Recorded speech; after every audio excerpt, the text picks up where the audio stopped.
안녕하세요. 오늘도 사연살롱을 찾아주셔서 감사합니다. 여러분은 배우자에 대해 얼마나 알고 계신가요? 저는 결혼한 지 30년이 되도록 이 인간이 어떤 인간인지 모르고 살았어요. 아니, 안다고 생각했어요. 그러니 그 모진 세월을 견디고 살았겠죠. 한 지붕 아래서 한 이불을 덮고 살았지만 이 인간이 얼마나 자신을 꽁꽁 숨기고 살았는지 저는 물론 딸아이도 이 인간의 이중적인 모습을 눈치채지 못한 채 살았네요.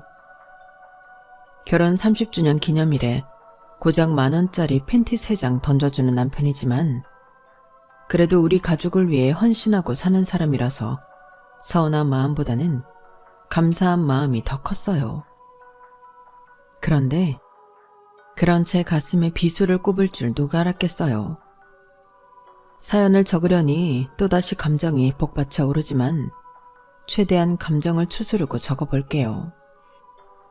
딸들은 배우자를 고를 때 자기 아빠와 비슷한 남자를 고르게 된다고 하잖아요. 저도 어느 정도는 그랬던 것 같아요. 제 친정아빠는 30년간 은행원으로 사셨어요. 지금이야 은행원이라고 하면 직업 좋다는 말들을 하지만 저희 아빠가 그 일을 시작할 때만 해도 박봉에 시달리는 그저 그런 직업에 불과했어요. 엄마는 늘 깨알같이 가계부를 적어가며 얼마 안 되는 남편 월급을 쪼개 살림을 살았고 은행에서 실적을 올려야 할 때면 사돈의 8촌까지 전화를 돌려가며 남편을 위해 자존심을 팔아야 했어요. 그렇게라도 해서 남편 실적을 채울 수만 있다면 남한테 싫은 소리 듣는 것쯤이야 아무것도 아니라고 생각하셨죠. 영자야, 요즘 어떻게 지내니? 예, 너 또 부탁하려고 전화한 거지? 그런 거라면 길게 얘기 안 해도 돼. 나 아무것도 안 해줄 거니까. 너도 참 뻔뻔하다. 몇 년 전에 적금도 들어줬잖아. 한번 해줬으면 됐지. 어쩜 매번 전화해서 사람을 이렇게 귀찮게 하니? 네 남편만 실적 내야 한다니? 동창들이 다들 그러더라. 너한테 전화 오면 덜컥 겁부터 난다고. 이번엔 또 뭘 부탁하려고 그러나. 그 생각부터 든다고 말이야. 오죽하면 친구들이 이러겠니? 왜 이렇게 주변 사람을 힘들게 하냐고. 암튼 우리도 요즘 힘들어서 네 부탁 들어줄 여력 없어. 그리고 말인데 앞으로 너한테 이런 전화 안 받았으면 좋겠다. 우리 당분간 연락하지 말자. 서운해도 할 수 없어. 나도 오죽하면 이러겠니. 그럼 끊는다. 20년 지기 친구도 적금 하나에 떠나보내고 그날 밤 엄마는 주방에서 설거지를 하며 개수대에 눈물을 흘려보냈어요. 부탁을 거절하는 친구한테 서운해서가 아니에요. 이렇게 살 수밖에 없는 자신이 한심해서 그랬던 거죠. 언젠가 엄마가 그러시더라고요. 네 아빠가 은행원으로 30년 사는 동안 떨어져 나간 내 친구가 몇 명인지 아니? 아니지. 몇 명이 남았는지 세는 게 빠르겠다. 중학교, 고등학교 그 많던 친구들 다 떨어져 나가고 아직까지 연락하는 건 정숙이 하나뿐이야. 너도 알지? 미국에서 살다가 몇 년 전에 한국 들어온 엄마 친구 정숙이. 걔도 한국 떠나 살아서 아직 연락하고 지내는 거지? 안 그랬으면 진작 연락 끊겼을 거야. 난 지금도 은행에 일 보러 갈 때마다 창구에 앉아있는 은행원을 보면 그렇게 안쓰러울 수가 없어. 그러니까 넌 절대 은행원이랑 결혼하면 안 된다. 그랬단 봐. 내가 아주 도시락 싸들고 다니면서 말릴 테니까. 아빠는 30년을 은행원으로 살았지만 그 마지막은 정말 너무도 초라했어요. 한 분야에서 30년을 근속했으면 상장은 아니어도 수고했다는 말 한마디쯤은 해줄 수 있는 거잖아요. 하지만 은행은 그런 말은커녕 저희 아빠한테 씻을 수 없는 모욕감을 주고 비참하게 내쫓았어요. 정리해고 대상에 올랐지만 제가 결혼을 앞두고 있던 터라 아빠는 어떻게든 책상을 지키려고 하셨고 은행은 그런 아빠를 무슨 수를 써서라도 내쫓으려 했거든요. 그래도 한때 촉망받던 은행원이었는데 정리해고 대상자에 오르자마자 하루아침에 업무에서 배제되고 책상도 구석자리도 내던져졌어요. 어제까지도 퇴근길에 같이 술잔을 기울이고 점심도 함께 먹던 동료들은 아빠를 투명인간 취급을 하기 시작했고요. 아빠를 따르던 후배 하나는 퇴근길에 몰래 저희 아빠를 따라와 이런 말을 하더래요. 선배님, 그만하세요. 너무 추하잖아요. 어차피 명단에 오른 이상 아무리 버티셔도 나가게 돼 있어요. 더 더러운 꼴 보기 전에 선배님 발로 나가세요. 존경했던 선배님이 더 망가지는 모습 정말 보기 힘들어요. 그날 밤 아빠는 살면서 처음으로 술에 취해 인사불성이 돼서 집에 들어오셨어요. 그리고는 엄마를 끌어안고 아이처럼 펑펑 우셨죠. 경야, 미안하다. 내가 이 정도밖에 안 되는 놈이라서 정말 미안해. 어떻게든 버티려고 했는데 상철이 녀석까지 나보고 나가라고 하니까 도저히 버틸 힘이 안 생긴다. 우리 아름이 결혼식 때까지만 자리 지켜보려고 했는데 더는 못하겠어. 미안하다. 미안해. 아내의 품에 안겨 엉엉 울던 아빠는 울다 지쳐 그대로 잠이 드셨어요. 다음날 아침 술을 얼마나 드셨는지 아빠는 지난밤 일을 하나도 기억하지 못하셨어요. 그래서 그날의 일은 꽁꽁 봉인한 채 엄마와 제 가슴속에 깊게 묻어버렸죠. 평소처럼 아침을 준비하던 엄마는 이전과 달리 밝은 모습으로 아빠한테 그러셨어요. 여보, 오늘 은행 가서 사표 내고 와. 그냥 곱게 주지 말고 지점장 면상에 보란듯이 내던지고 오라고. 지가 누구 덕에 지점장까지 올라갔는데 지가 싼 똥 당신이 치워준 게 한두 번이야? 그래놓곤 승진 기회마다 엉뚱한 놈들만 밀어주고 내가 앞으론 땡땡은행 방향으론 오줌도 안 쌀 거야. 당신 퇴직금 들어오자마자 주거래 은행도 싹 다 바꿔버릴 거야. 사돈의 8촌까지 다 전화 돌려서 땡땡은행 적금들 깨고 주거래 은행도 바꾸라고 그럴 거라고. 더러운 것들 내가 절대 용서 안 해. 당신 갑자기 왜 그래? 내가 어제 술 취해서 무슨 실수라도 했어? 실수는 무슨? 당신이 술 마셨다고 실수하는 사람이야? 그냥 이제 다 이골이 나서 그래. 은행원 아내로 살면서 속이 하도 문드러져서 이젠 그만하고 싶어 그런다고. 그러니까 이참에 당신 은행 그만두고 아름이 결혼 전에 우리 식구 가족여행이라도 다녀오자. 당신 은행 다니는 동안 남들 피서갈 때 한 번도 여행 가본 적 없잖아. 월초, 월말, 연초, 열말.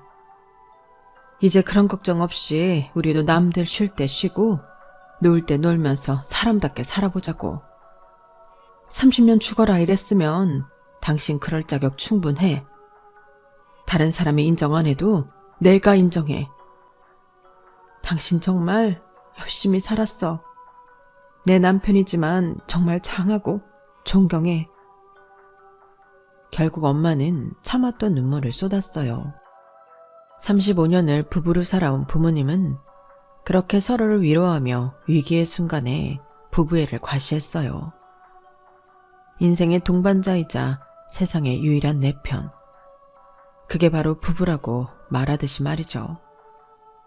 아빠가 회사를 그만두고 2달 뒤 저는 결혼식을 올렸어요. 아빠가 다니시던 은행 사람들한테는 따로 청첩장도 돌리지 않았는데도 어떻게들 알고 10명이 넘는 동료들이 찾아와 주었더라고요. 아빠랑 친했던 상철 대리님이 동료들한테 단체톡을 돌리셨다나 봐요. 예식장에 찾아와 주신 아빠의 옛 직장 동료들은 신부 대기실에 찾아와 하나같이 이런 말씀을 하셨어요. 처음 은행에 입사해서 많이 서툴고 힘들던 시절 저희 아빠한테 도움을 많이 받았다고요. 그래서 다른 건 몰라도 딸내미 결혼식만큼은 꼭 참석하고 싶었다고 말이죠. 그 말을 들으면서 어쩌면 이분들의 감사 인사가 아빠의 훈장이 아닐까 하는 생각을 했어요.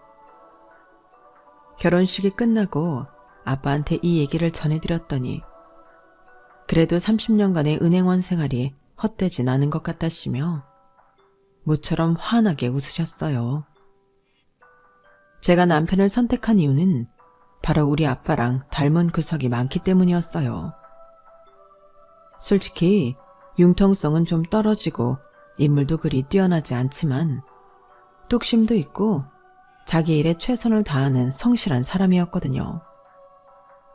남편과 저는 같은 대학 출신이긴 하지만 과가 달라서 재학 중에 학교에서 마주칠 일은 없었어요. 게다가 나이 차이도 나서 더더욱 그랬죠. 남편은 홀어머니 밑에서 자란 장남이라 책임감이 남달랐어요. 어릴 때부터 아버지 대신 자신이 집안의 가장 노릇을 해야 한다는 강박관념에 사로잡혀 있어서 허튼 말 쓸데없는 행동, 사치를 최대의 적인 것처럼 생각하고 살았어요. 밑으로 여동생이 둘 있는데 둘 다 오빠 말이라면 껌뻑할 정도로 집안에서는 무서운 오빠이기도 했죠. 그런 남자가 저랑 소개팅을 하면서 얼마나 떨었는 줄 아세요? 음료 주문을 할 때 이름도 잘못 부를 정도로 무척이나 긴장을 하더라고요. 그때는 남편의 그런 모습이 보기 좋았어요. 사람이 순수해 보이고 미련하다 싶을 정도로 정직해 보였거든요. 별 의미 없는 제 질문 하나하나에 성의껏 대답을 하는 모습을 보니 꼭 평소 아빠를 보는 것 같더라고요. 소개팅 자리에서 이런 말을 해도 되는지 모르겠지만 그래도 솔직하게 말할게요. 저희 집에는 저를 제외하고 여자만 셋이에요. 아버지가 저 10살 때 돌아가셔서 어머니 혼자 저랑 여동생 둘을 키우셨거든요. 주위에서 그러는데 여자들은 홀어머니에 여자 형제 많은 집은 쳐다도 안 본다고 하던데 아름씨도 그런가요?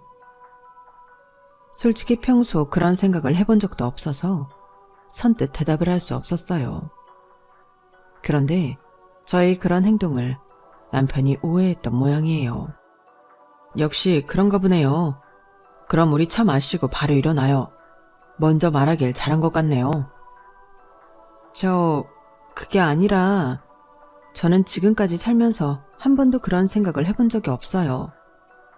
바로 대답 못해서 오해를 하시는 것 같은데 전 상관없을 것 같은데요. 그 말에 남편은 이제야 한시름 놓겠다는 표정으로 숨을 몰아쉬며 환하게 웃더라고요. 그게 그렇게 한바구음을 지을 정도로 대단한 일인가 싶었지만 사람마다 중요하게 생각하는 부분이 있는 거니까 그러려니 했어요. 대학을 졸업하고 바로 7급 공무원 시험에 합격한 남편은 정부 세종청사에서 근무하고 있었어요. 본가가 서울이라서 혼자 세종시에 내려가 살고 있었죠. 이번 소개팅은 남편과 같은 부서에서 근무하는 동료가 주선한 건데 그분이 제 친구 오빠거든요. 제가 연애도 않고 집과 직장만 오가는 몸이 건조한 생활을 하자 친구가 특별히 자기 오빠한테 부탁을 한 거였죠. 그러니 직장도 사람 됨됨이도 어느 정도 검증이 된 사람이기도 했어요. 제 나이가 20대 후반이었고 남편이 30대 초반이라서 단순히 연애만을 목적으로 만들어진 자리는 아니었죠. 둘 다 당장 결혼을 해도 이상하지 않을 나이였으니까요. 그날 소개팅 이후 우리는 서울과 세종시를 오가며 만남을 가졌고 서로에게 어느 정도 확신이 있던 터라 바로 사귀게 되었어요. 저희 부모님도 남편 직업이 7급 공무원이라고 하자 괜찮은 사람 같으면 잘 만나보라고 하셨고요. 아무래도 공무원이라는 직업이 타 직업군에 비해 안정된 직업이라서 부모님께서는 마음이 놓이셨던 모양이에요.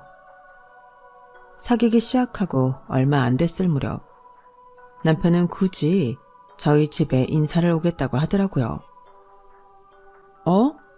우리 부모님한테 인사를 하겠다고? 갑자기 왜?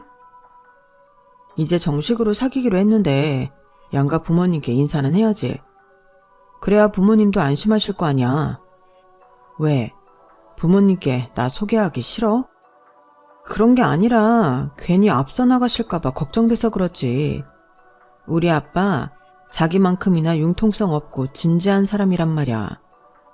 분명히 자기가 우리 집에 가면 그 순간부터 머릿속으로 결혼식은 언제 올려야 하나 그 생각부터 하실걸? 그래? 왠지 아버님이랑 나랑 잘 통할 것 같은데? 그럼 더더욱 빨리 만나 뵙고 인사드려야겠네. 아버님이 땡땡은행에 다니신다고 그랬지. 나도 공무원 시험 잘 안 됐으면 땡땡은행에 원서 넣어보려고 했었는데 잘하면 아버님 부하 직원이 될 뻔했네. 남편은 벌써부터 저희 아빠랑 뭔가 통하는 것처럼 친근하게 느끼는 것 같았어요. 저희 아빠도 그렇고 남편도 그렇고 솔직히 직장 안에서 그리 호감형은 아니거든요. 일은 잘하지만 융통성이 없고 너무 원리 원칙주의라서 곁에 있는 사람들이 많이 답답해하고 불편해하는 타입이니까요. 그런 두 사람이 만나게 된다니 솔직히 저도 조금은 기대가 되더라고요. 서로를 보면 마치 거울 치료를 하는 것 같은 기분이 들지 않을까 하는 생각도 들었고요. 부모님께 남자친구가 인사를 드리고 싶어 한다고 하자 무척이나 반기셨어요. 특히 저희 아빠가 무척이나 흡족해 하셨죠. 인사를 오겠다는 건 그만큼 자기 자신한테 자신도 있고 교제를 하는 데 있어 가벼운 마음은 아니라는 의미 아니겠니? 젊은 사람이 생각이 참 반듯하네. 그래, 쇳불도 당김에 빼라고 당장 이번 주에 오라고 그래. 어차피 보기로 한 거 시간 끌 거 뭐 있겠어? 여보, 그래도 그쪽 사정도 있는 건데 먼저 물어보고 정하지 그래요. 서울도 아니고 세종시에 산다는데. 모르는 소리, 모르긴 해도 그 친구도 이번 주 주말에 찾아올 생각을 하고 있었을걸. 자기 입으로 말했을 때는 이미 준비가 돼 있다는 의미기도 하니까. 아름아, 당장 전화해서 물어봐라. 내 말이 맞는지 틀린지. 아빠는 모처럼 신이 나서는 싱글벙글 하셨어요. 방에 들어와 남편한테 전화를 했더니 대뜸 이번 주말에 가도 되냐고 그러는 거 있죠. 누가 닮은 건 아니랄까봐 생각하는 것도 두 사람이 똑같더라고요. 그 주 주말 남편은 점심때쯤 저희 집에 도착했어요. 아빠도 그렇고 남편도 그렇고 술을 안 좋아하기 때문에 함께 점심을 먹고 차를 마시며 이야기를 나누었어요. 성격도 비슷하더니 취향이며 바둑을 좋아하는 취미까지 같아서 저녁 시간이 될 때까지 두 사람은 몇 판이나 바둑을 두었어요. 1대2로 아빠가 한 판 더 이기긴 했지만 남편이 돌아가고 아빠가 그러시더라고요. 아까 그 친구가 마지막 판은 일부러 져주더라. 융통성이 없는 녀석일 줄 알았는데 그래도 사회생활을 해봐서 그런가? 영 맹탕은 아니야. 아름아, 아빠는 그 친구가 마음에 드는데 너는 어떠니? 물론 마음에 드니까 사귀는 걸 테지만 결혼까지 생각하고 있는지 궁금해서 그래. 아빠가 세상을 살아보니까 잘나고 똑똑한 놈들보다 우직한 사람이 결국엔 빛을 보더라. 모르긴 해도 그 친구랑 결혼하면 여자 문제로 고생을 하거나 엄한 데 투자해서 빚더미에 앉는 일은 없을 것 같아. 물론 그런 걸로 신랑감을 고르는 건 조금 그렇지만 그래도 남자는 일단 자기 가정에 충실하고 허튼 짓 하지 않는 게 최고라고 생각한다. 아직 사귄 지 얼마 안 돼서 결혼 얘기까지 꺼내기는 그렇다면 그래도 어느 정도는 염두에 두면서 만나도록 해. 아빠는 이미 사윗감으로 받아들일 마음이 있는 것 같았어요. 하지만 아빠와 달리 엄마는 뭔가 마음에 안 들어하는 눈치였어요. 그때는 그런 엄마가 내심 야속했는데 지나고 보니 엄마가 사람을 더 잘 봤던 것 같네요. 찬민이라는 그 친구 말이야. 정말 네 맘에 들긴 하는 거니? 지금은 사귄 지 얼마 안 돼서 네가 제대로 판단을 못하는 걸 수도 있잖아. 네 아빠는 무척 마음에 들어하는 것 같은데 나는 글쎄다. 엄마, 그게 무슨 소리야. 언제는 아빠 같은 남자 만나라고 그러더니 왜 이제 와서 딴 소리야? 네 아빠랑 닮은 구석이 없다고는 할 수 없지만 내가 보기엔 네 아빠랑은 다른 것 같아. 뭐랄까, 이상하게 음원한 구석이 있다고 해야 하나? 콕 집어서 뭐라고 할 수는 없는데 아무튼 좀 찜찜해. 아직 결혼 얘기가 오가는 것도 아니고 단순히 사귀는 단계니까 천천히 알아가는 게 좋을 것 같단 얘기야. 사위사랑은 장모라는데 우리 집은 그 반대였어요. 처음 사귀기 시작했을 때도 그렇고 1년 반가량 연애를 하고 결혼을 하겠다고 했을 때에도 엄마는 왜인지 반기는 기색이 아니었어요. 뭐가 그렇게 싫으냐고 물으면 정확히 대답을 하지도 못하면서도 그냥 감히 안 좋다는 말만 되풀이하셨어요. 하지만 저랑 아빠가 결혼을 밀어붙이는 바람에 엄마 의견은 밀리고 말았어요. 앞에서 말했듯이 제 결혼을 앞두고 아빠가 정리해고 대상에 오르면서 아빠 걱정을 하느라 제 결혼에 소홀할 수밖에 없었던 것도 이유라면 이유일 거예요. 아빠는 제 결혼식 때 이미 퇴사를 한 상황이었지만 제 남편한테는 굳이 알리지 않았어요. 솔직히 말하자면 일부러 알리지 않은 거죠. 말한다고 달라질 것도 없을 뿐더러 괜히 사위한테 장인으로서 체면이 깎이는 일이기도 하니까요. 하지만 세상에 비밀은 없다고 언제까지고 아빠의 퇴사를 감출 수는 없었어요. 문제는 하필 가장 안 좋은 순간에 남편한테 걸려버렸다는 거였죠. 제 결혼식을 치를 때까지도 재취업을 하지 못한 아빠는 궁여지책으로 친구분이 하는 세차장에서 아르바이트를 하셨는데 업무차 서울에 교육을 받으러 왔던 제 남편과 마주치게 되었거든요. 장인어른, 아니 이 시간에 여기서 뭐 하시는 거예요? 오늘 휴무날도 아니잖아요.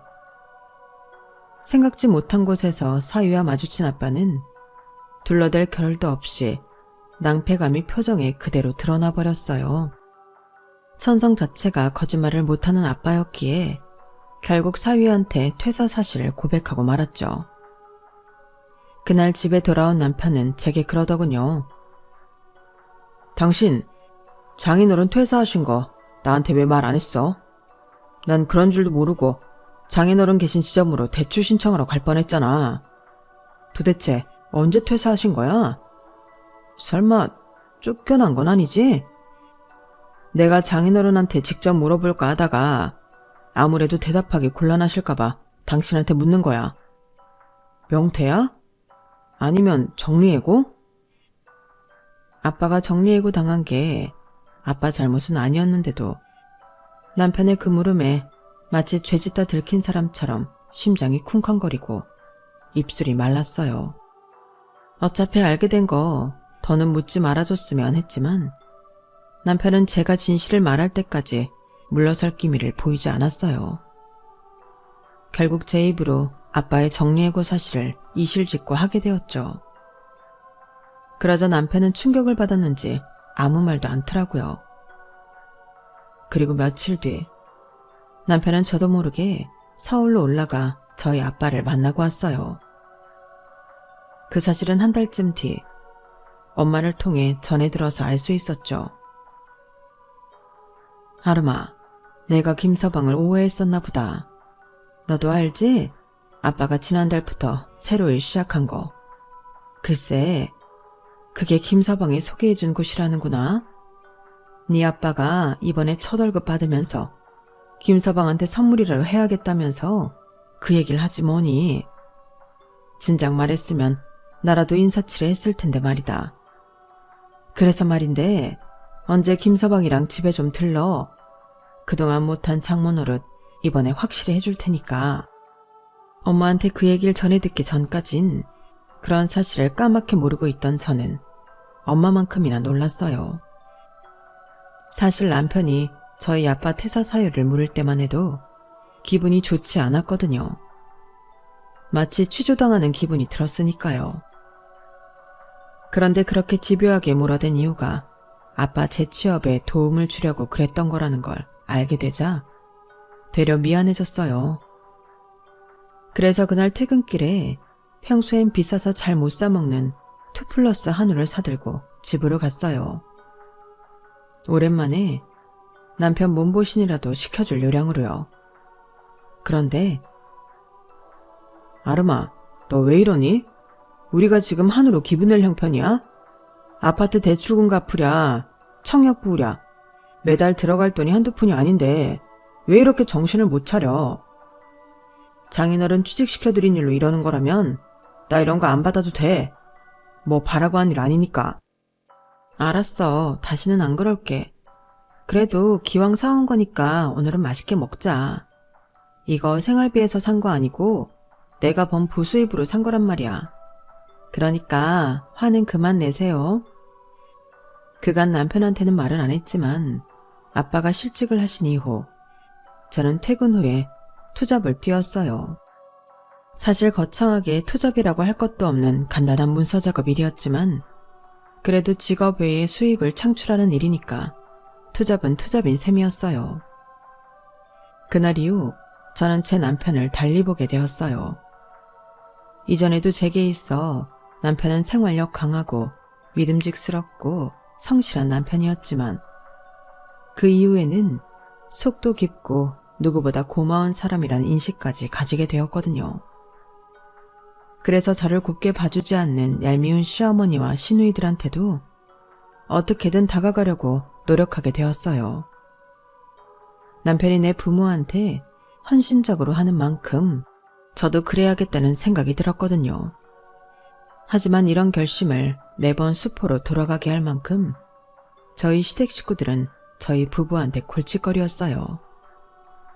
어머님은 벌이는 얼마 안 되시면서 남들 하는 건 다 하고 살고 싶어 하는 분이셨고 두 시누이는 일 안 하고 돈 많은 남자 몰아서 인생 역전하는 게 지상 최대의 과제인 것처럼 생각하는 사람들이었거든요. 저런 집에서 어떻게 내 남편 같은 사람이 나왔을까 의아할 정도로 남편과는 완전 다른 사람들이었죠. 이날 이때까지 저희가 물어들인 어머님 카드값이 얼마인지 모를 정도로 어머님은 뒷일은 생각도 않고 일단 저지르곤 하셨어요. 한 번은 이런 일도 있었어요. 제가 딸아이를 낳고 친정에서 산후조리를 하다가 집에 돌아가 봤더니 거실 한 구석에 못 보던 물건이 박스채 쌓여 있더라고요. 짐을 가지고 오느라 뒤늦게 현관에 들어선 남편한테 이게 뭐냐고 물었더니 그 얘긴 나중에 하자. 우리 채은이가 난생 처음 집에 온 날인데 골치 아픈 일로 기분 상하고 싶지 않거든. 일단 채은이 데리고 안방으로 들어가. 내가 청소 싹 해놓고 가습기까지 사다가 세팅해놨으니까. 남편은 제 손을 잡아 끌며 안방으로 데리고 갔어요. 남편의 이런 반응 때문에 저는 더 그 물건들에 신경이 쓰이게 됐죠. 그래서 그냥 말해보라고 목소리를 높였더니 글쎄 뭘 하는지 아세요? 어머니가 다단계에 걸려서 물건을 좀 사들이셨어. 옥장판이라고 하는데 박스를 풀어보니까 돈을 줘도 안 가져갈 정도로 처참한 물건이더라고. 실적 올린다고 10개나 사셨다는데 이걸 누구한테 팔겠냐고. 내가 가져가서 반품해보려고 했는데 반품 불가상품이라고 안 된다고 그러잖아. 뭐? 그럼 어떡해? 그래도 너무 걱정하지 마. 내가 소비자보호센터랑 관련 부처에 도움을 청해놨으니 곧 해결될 거야. 남편이 공무원이라는 사실 때문이었을까요? 사실 그렇게 큰 걱정은 하지 않았어요. 이후 남편한테 일의 진행을 물었더니 잘 됐다고 했고 저도 그렇게 알고 있었죠. 그런데 신우이가 전화해 대뜸 그러지 뭐예요. 언니, 이번에 언니 달리 봤어요. 난 언니 성격에 이혼한다고 난리칠 줄 알았는데 어떻게 그걸 참아요? 사실 말이 났으니 말이지 이날 이때까지 오빠가 엄마 때문에 돈 날린 게 한두 번이 아니거든요. 오빠야 자식이니까 그러려니 하지만 언니는 따지고 보면 남인데 그걸 참아주다니 정말 대단해요. 이번에도 좀 심하긴 했죠? 800이 누구 집 개 이름도 아니고. 아가씨, 그게 무슨 소리예요? 내가 참은 건 뭐고 800은 또 뭐예요? 그러자 수화기 너머로 들리던 신우이 목소리가 일순 잠잠해졌어요. 혹시 그거 옥장판이라고 얘기하는 거예요? 그거라면 그이가 잘 처리됐다고 했는데 아닌가요? 그러자 신우이는 짜증을 확 내더니 그러는 거예요. 아이씨 뭐야, 잘 됐다더니 말 안 한 거였어? 언니, 이 얘기 나한테 들은 건 비밀로 해야 돼요. 알았죠? 실은 그 돈 오빠가 대신 물어줬어요. 엄마가 잘못한 건 사실이지만 그렇다고 자식이 돼서는 부모를 신용불량자 만들 수는 없잖아요. 그러니까 잘 됐다는 남편의 말은 시어머니 일을 우리 돈으로 잘 처리했다는 얘기였던 거예요. 그날 밤 퇴근하고 돌아온 남편한테 그 일을 따졌더니 대뜸 그러더라고요. 당신 출산하고 얼마 안 돼서 힘들 텐데 이런 일로 힘들게 하고 싶지는 않았어. 나도 잘 처리될 줄 알았는데 이게 그렇게 간단한 일이 아니더라고. 업주는 이미 사업 철수하고 해외로 뜬 뒤라서 보상받기 힘든다는 얘기를 들었거든. 그래도 경찰에 신고를 해뒀으니까 업주가 차후에라도 입국하면 바로 잡을 수 있을 거야. 여보, 우리 돈 800이 어떻게 안 돼. 그러니까 나 믿고 조금만 기다려줘. 알았어. 암튼 업주가 한국에 입국하면 그때는 돈 받을 수 있긴 한 거지? 평생 전 세계를 떠돌지 않는 이상 한 번은 들어오게 될 거야. 그러니까 그 돈은 적금 들어놨다 생각하고 기다리자. 속에서는 천불이 났지만 일단은 남편 말에 따르기로 했어요. 저라고 생돈 800이 날아갔는데 왜 안 아까웠겠어요. 그 돈은 남편 혼자 번 돈도 아니고 임신 8개월까지 직장생활 해가며 저도 함께 모은 돈인걸요. 며칠 뒤 친정엄마가 반찬을 싸들고 집에 오셨길래 그 얘기를 했더니 엄마가 그러시는 거예요. 그래도 김서방한테 너무 뭐라고 하지는 말아라. 너도 너지만 본인 속은 오죽하겠니? 네 시어머니는 밉지만 그래도 김서방 생각하면 참아야지 어쩌겠어. 네 아빠 은행에서 나오고 지금 회사에 들어갈 수 있었던 건 누가 뭐래도 김서방 덕분 아니니?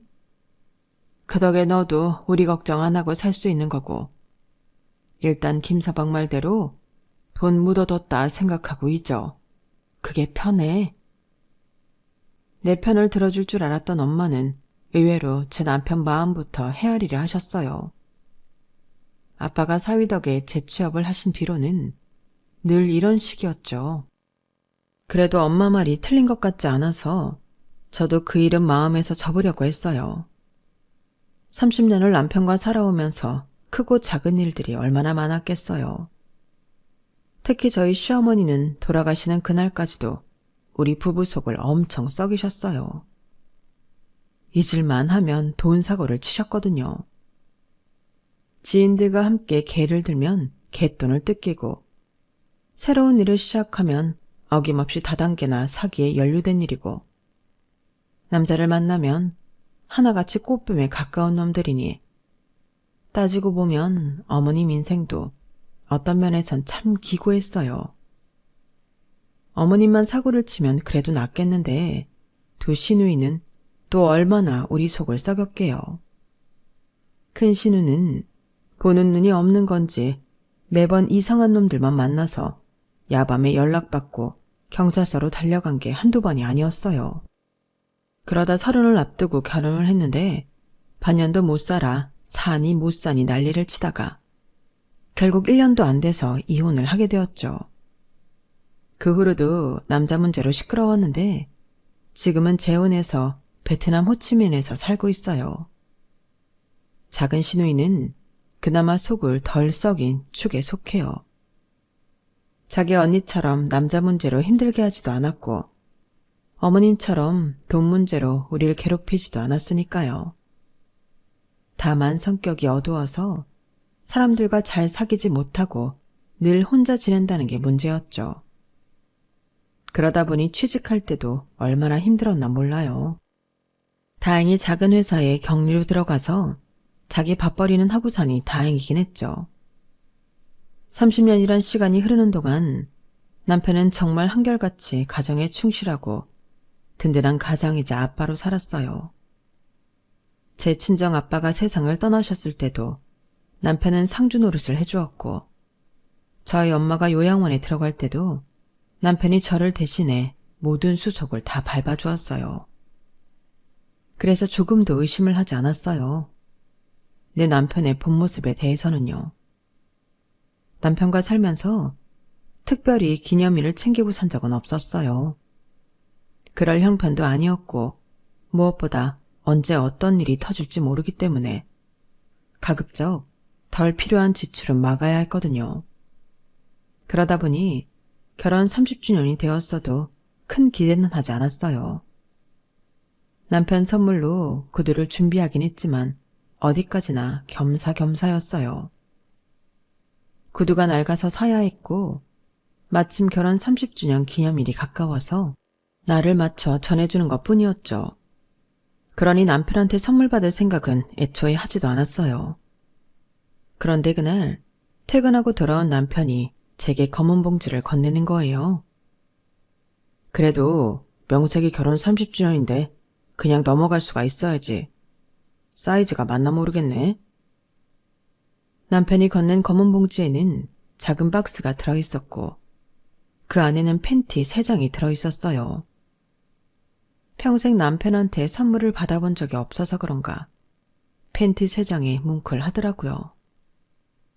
20대에 만나서 50대 후반이 되기까지 기념일 한번 챙길 여력 없이 부모, 형제 인생까지 책임지면서 우리 부부는 정말 열심히 살았거든요.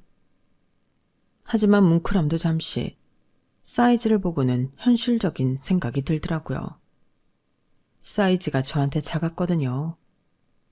그래서 다음날 사이즈 교환을 하러 가는데 가게 앞에 놓인 매대에 떡하니 써있는 거예요. 3장에 10,000원.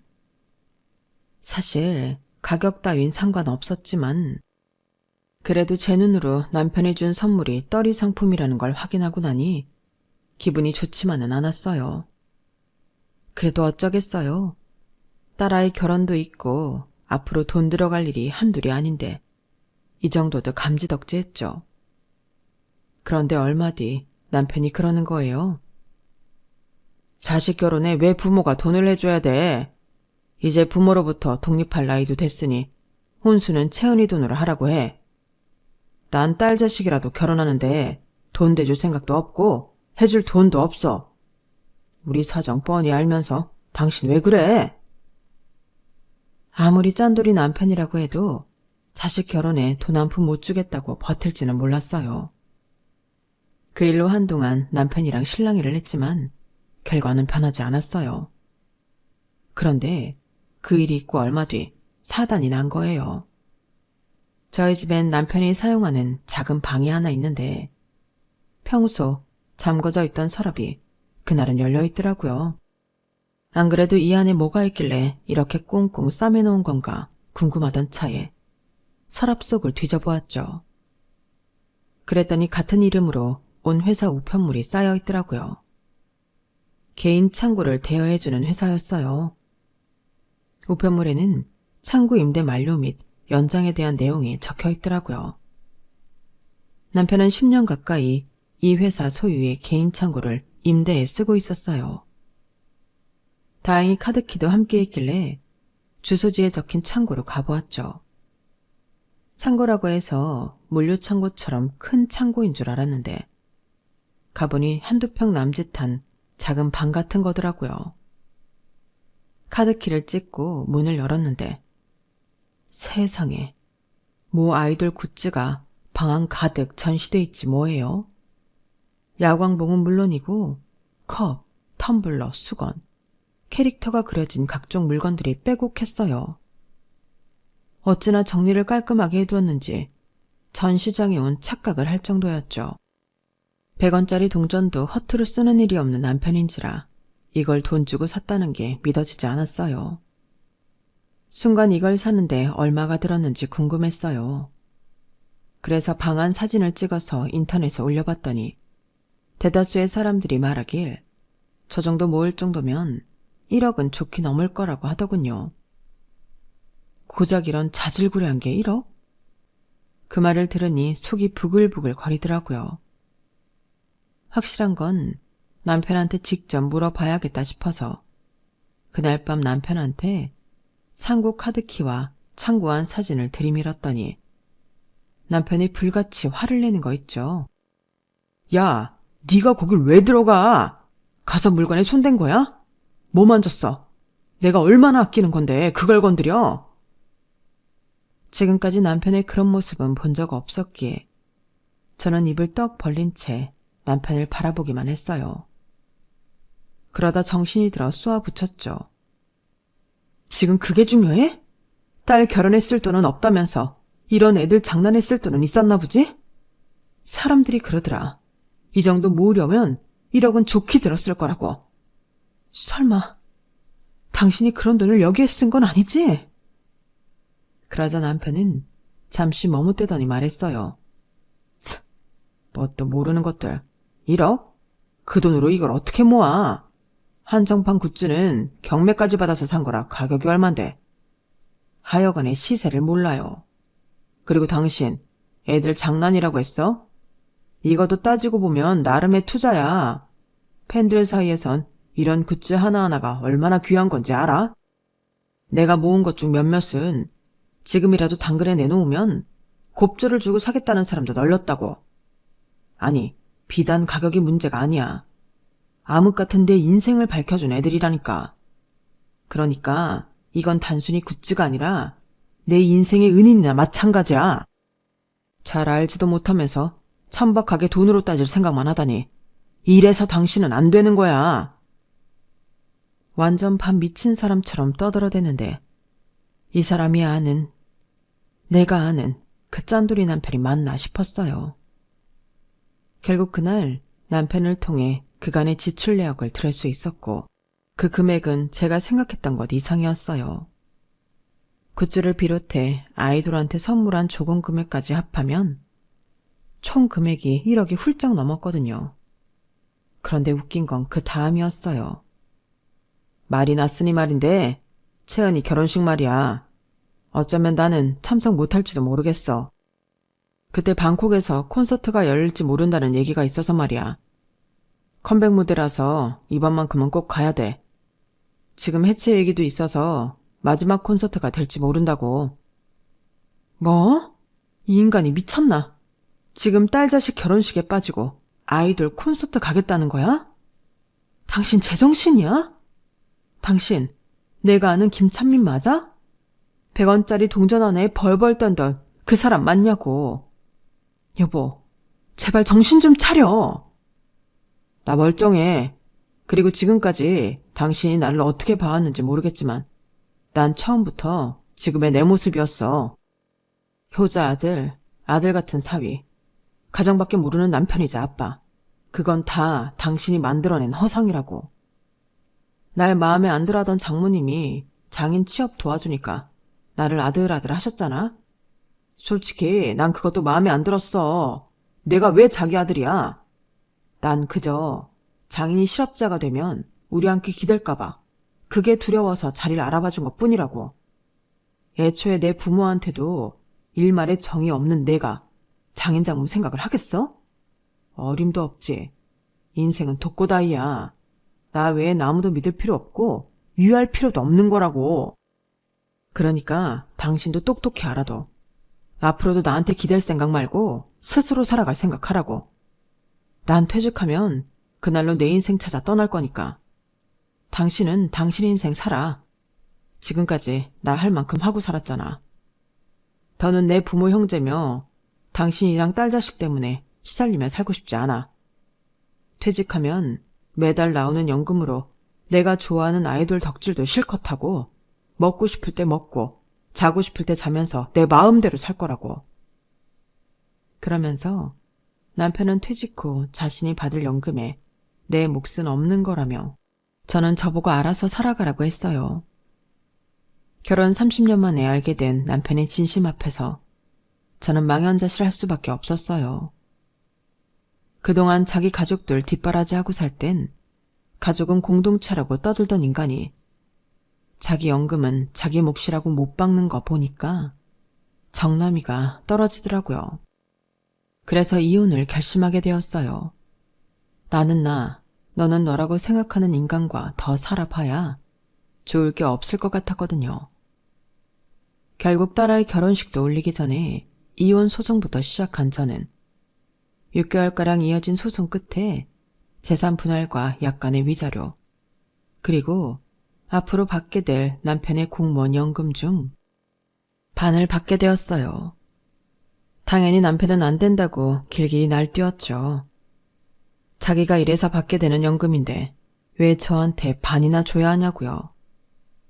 그동안 우리 부부가 공동으로 이룬 재산에서 자기 부모 형제들한테 들어간 돈이 엄청나다는 건 전혀 고려하지 않은 채 말이죠. 결혼을 앞둔 딸아이한테는 미안했지만 그래도 이게 최선인 것 같았어요. 결국 남편은 딸아이 결혼식에 오지 않았어요. 아이돌 콘서트가 없었음에도 말이죠. 지금 이렇게 제가 살아온 일을 적다 보니 그때 일이 떠올라 또 화가 치밀지만 오늘을 기점으로 털어버리려고 해요. 그래야 저도 살 수 있을 것 같거든요. 어리석은 남편은 지금까지 자신이 잘해오고도 마지막을 엉망으로 만들었지만 저는 그러지 않을 생각이거든요. 저는 내 인생도 챙기면서 딸아이의 엄마로, 내 사위의 장모로, 3개월 뒤면 태어날 손주의 외할머니로 끝까지 성실하게 살아날 생각입니다. 모든 게 그렇겠지만 내 인생의 시작만큼 끝도 중요한 거니까요. 지금까지 제 사연을 들어주셔서 감사합니다. 항상 많이 행복하시고 많이 건강하세요. 여러분, 사연 댓글에 응원과 현명한 조언 부탁드려요. 좋아요와 구독은 저에게 큰 힘이 됩니다. 오늘도 좋은 일 가득하세요.